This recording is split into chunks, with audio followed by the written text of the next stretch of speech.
Servus Modellbahnfreunde, Servus zu diesem allerersten Reaction-Video auf meinem Kanal, und zwar auf gleich 3 Videos, wobei ich 2 davon genauer eingehen will. Und zwar hat der liebe Simon ein Video gemacht, was soll mit der Modellbahn im Erbfall passieren. Der Franconian hat darauf reagiert, ist auch noch ein bisschen auf ein Video vom Trödeltrupp eingegangen, und der Kasi hat auf das Video vom lieben Simon reagiert, und da möchte ich heute drauf aufspringen auf das Thema und das noch ein bisschen ergänzen mit einem Thema, was mir recht wichtig ist, weil mir das in der ganzen Debatte zu kurz gekommen ist, respektive gar nicht angesprochen worden ist. Das ist nämlich das Thema Versicherung einer Modellbahn. So, ich würde sagen, auf geht's, rein ins Video. Ja, der liebe Simon hat sich unterhalten mit seiner Frau, und die hat gesagt, du, ich habe überhaupt keine Ahnung, was das alles wert ist, wenn du nicht mehr da bist. Und zu Recht hat sich der Simon da Gedanken gemacht und hat ein Video gemacht und hat eine interessante Debatte dazu angestoßen. Und der liebe Franconian hat auch in einem für mich sehr gut aufgearbeiteten Video reagiert und hat das wirklich gut zum Tragen gebracht, was zu beachten ist in Bezug auf Werte, wie eventuell katalogisiert werden könnte, dass er da ein Sonderfall ist, weil er besonders gut katalogisiert. Was ich super finde, der euch übrigens auch eine mögliche Liste zur Verfügung gestellt hat, wie ihr das Ganze katalogisieren könnt. Also schaut bei ihm mal rein, schaut auch beim Simon sein Video nochmal vorbei, um hier den Einblick zu bekommen, warum ich sage, was ich sage. Ihr könnt gerne auch nochmal bei Kasis Video vorbeischauen, der auf das Ganze vom Simon auch nochmal reagiert und seine Sichtweise darstellt, was die Modellbahn im Erbfall so auslösen kann.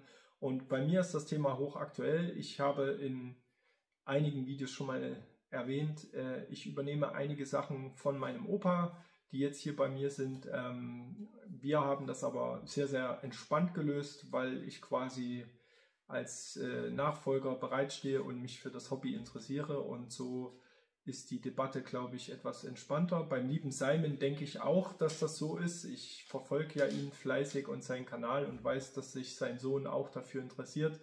Also ich hoffe nicht, dass seine Frau mal alles verkauft, sondern dass der Sohn im Endeffekt alles bekommt.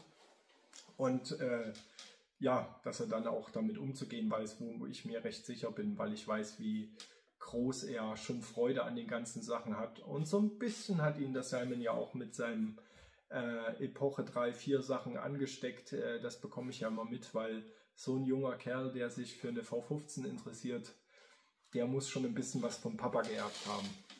Ja, der liebe Franconian hat reagiert auf das Video, hat auch reagiert auf das vom Trödeltrupp, wo er nochmal sehr plakativ und sehr gut auf das Thema eingegangen ist, wo jemand 3.500 Euro für das gesamte Sammelsurium geboten hat. Am Ende ist das Ganze für 18 weggegangen.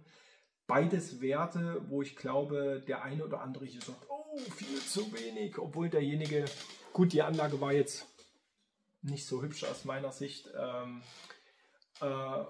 obwohl derjenige sehr viel Märklin hat, was teilweise die Leute ja glauben, dass das Platin und nicht mal Gold ist, was auch eine Mehr ist. Ich habe auch schon von einem verstorbenen Freund eine hauptsächlich Märklin-Sammlung aufgelöst, und ich glaube, da kann man in vielen Fällen froh sein, wenn man 50 bis 100 bis 150 Euro, wenn es gut läuft, für eine funktionierende Lokomotive bekommt.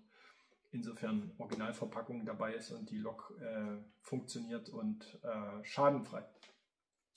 Ja, und darum soll es mir heute so ein bisschen gehen. Ich habe eigentlich 2 Punkte, die mich bei der Debatte so ein bisschen gestört haben. Einmal wurde nie über Versicherung gesprochen, und das andere Mal ist einfach das Überschätzen seiner eigenen Sammlung, wo Franconian gut drauf eingegangen ist und auch aus meiner Sicht sehr sachlich und rational dargelegt hat, warum unsere Modellbahn nicht das wert ist, was viele von uns glauben. Und da will ich gar nicht so sehr im Detail drauf eingehen, sondern ich appelliere da einfach, eine rationalere Debatte zu führen und ja, das rationaler zu sehen. Dazu möchte ich euch ein Beispiel nennen. Das werde ich jetzt rausholen. Und zwar ist das, ich bin ja TT-Bahner, der ein oder andere, der jetzt das erste Mal zuschaltet, der weiß das vielleicht noch nicht, aber es soll um dieses als Fallbeispiel gehen, eine 18201 von Rocco in TT. Die wurde zu Zeiten von Corona teilweise für 1500 bis 2000 oder fast 2000 Euro gehandelt, was völlig absurd und utopisch ist. Rocco ist natürlich auf den Zug aufgesprungen, Achtung Wortspiel, und hat die ganze Sache neu aufgelegt mit neuer Sounddatei etc.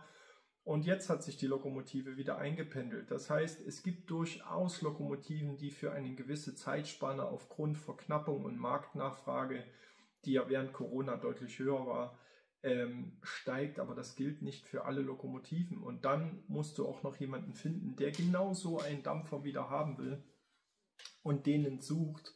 Was jetzt in dem Bereich, wo ich unterwegs bin, sicherlich einige Modellbahner hat. Aber wenn ich jetzt, keine Ahnung, in Österreich wohnen würde oder der Schweiz oder vielleicht sogar in Amerika, dann würde das niemanden interessieren, was das für eine 18201 ist. Und der Wert wäre dementsprechend, keine Ahnung, $50 oder irgend sowas. Also man muss das immer wieder separiert sehen. Und deswegen ist es, glaube ich, einfach gut, wenn man die Katalogisierung auf zwei Füße aufstellt. Einmal am besten die Rechnungen aufheben für die Fahrzeuge, so dass man mal weiß, was der Neuwert war. Das ist vor allem für die Versicherung ein wichtiger Wert. Da wird ja dann auch vom Neuwert auf den Zeitwert gerechnet. Und gleichzeitig für sich nochmal katalogisiert und vielleicht auch immer mal den Überblick wahrt, für welche Preise wird es denn wirklich gehandelt. Also ich meine, klar, wir haben es jetzt gesagt, das eine ist, für was es bei eBay angeboten wird oder auf Kleinanzeigen oder wo auch immer. Und das andere ist, für was es die Leute dann kaufen. Aber nichtsdestotrotz kann man da schon ein bisschen einen Indikator haben. Es gibt zwar den einen oder anderen Ausreißer, weil es den einen oder anderen gibt, der Mondvorstellung für seine Preise hat. Aber du hast ungefähr eine Indikation, was habe ich früher mal bezahlt, was habe ich heute bezahlt. Ich denke da an die eine oder andere Aktion bei Riva zum Beispiel, wo gewisse Sondersachen von Rail Adventure zum Beispiel in TT mal fast 400 Euro gekostet haben. Ich denke da jetzt gerade an die zwei Schiebewandwagen mit der finnischen Vectron und den coolen Aufsätzen, die am Ende dann über Aktionen für 169 Euro verschleudert worden sind. Also ich sage jetzt bewusst verschleudert, was natürlich den Wert in deiner Sammlung massiv verringert, wenn du es dir am Anfang gekauft hast, und weil am Ende ja zu wenige das gekauft haben, es dann für Schleuderpreise abgegeben wird hier nie wieder jemand die 350 oder 320, ich weiß gar nicht mehr genau, was es mal am Anfang gekostet hat, zahlen. Und das sind einfach Fakten, und selbst dann, wenn es etwas bespielt und benutzt ist, wird es vielleicht weniger als die 169 auf Aktion wert sein, sondern vielleicht noch 130 oder 100. Und das ist dementsprechend zu bedenken. Also mal das Thema Preise, Werte, Einschätzung von meiner Seite. Und dann auch das Ganze. Wie ist das Ganze eingelagert? Wie sind die Fahrzeuge gewartet? Das sind Themen, die da immer wieder dazukommen. Und da höre ich jetzt schon im Hintergrund, Michael, erzähl mir das nicht, denn ich weiß doch, was das wert ist. Ich habe recht viele Sammlungen aufgelöst und ich habe mich immer wieder gewundert. Die Leute haben sich alle als Kenner ausgewiesen und die Familie hat das auch immer so propagiert. Und dann kommst du da hin und siehst, es wurde alles ohne Originalkartons, feucht eingelagert. Jahrelang nicht gelüftet, nicht drauf geachtet, die Loks wurden liegend eingelagert und so weiter und so fort. Grünspan ist an Kupferteilen zu finden, was ein absoluter Indikator für Feuchtigkeit und so weiter ist. Das heißt auch, Strom ist ewig nicht geflossen, also Grünspan bildet sich ja auch, wenn einfach das Ganze nicht benutzt wird, kein Strom fließt. Ja, das sind alles Punkte, die den Wert mindern. Und da gibt es nur noch viel, viel mehr, auf die will ich aber gar nicht mehr groß eingehen. Ich will einfach hier einen kleinen Denkanstoß geben, um sich rational mit den Preisen seiner Modellbahn zu beschäftigen. Wir betreiben hier ein teures Spielzeug als Hobby und das ist einfach keine Wertanlage, sondern ein Spielzeug. Es kann unter gewissen Umständen einen Wert haben, vor allem aber auch einen emotionalen Wert, aber auch einen Materialwert, aber der wird nicht da liegen, das, was ihr neu bezahlt habt. So, und jetzt dazu übergehend möchte ich gerne auf das Thema Versicherung eingehen, denn der Wasserrohrbruch in der Mietwohnung oder im Haus oder die Überflutung, die sind das wahrscheinlichere Szenario, als dass du und ich morgen nicht mehr da sind.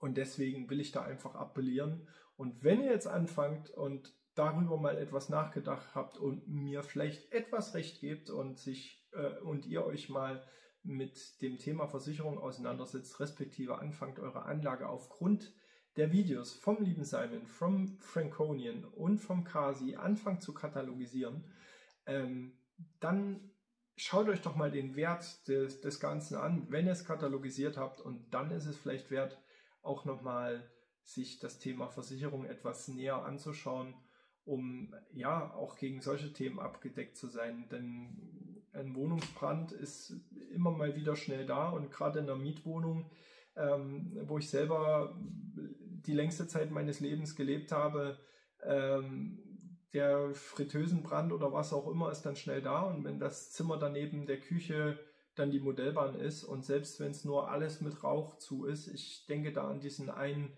thailändischen Händler auf Facebook, wenn alle Lokomotiven angeschmolzen und gesenkt sind, weil die Temperatur durch den Qualm so weiter so hoch ist, dann ist alles kaputt. Und ich meine, die Sammlung wird euch niemand mehr in der Form ersetzen.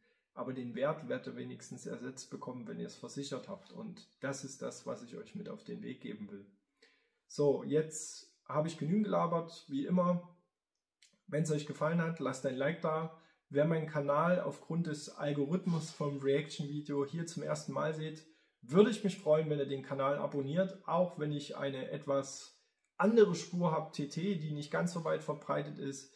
Wenn ihr in die anderen Videos reinschaut, werdet ihr vielleicht sehen, TT, da denken viele, oh ja, die gibt es ja vielleicht gar nicht mehr. Nein, TT ist eine Spur, die in Sachen Filigranität eigentlich H0 in nichts nachsteht, aber du viel weniger Platz für Sachen brauchst, wo du in H0 vielleicht fast doppelt so groß sein müsstest oder darüber hinaus. Also vielleicht gefällt ja dem einen oder anderen, was ich hier in der Spur TT so veranstalte. Vielleicht haben wir noch nicht ganz die Fahrzeugvielfalt wie in H0 oder N, aber wir sind auf dem besten Weg dahin.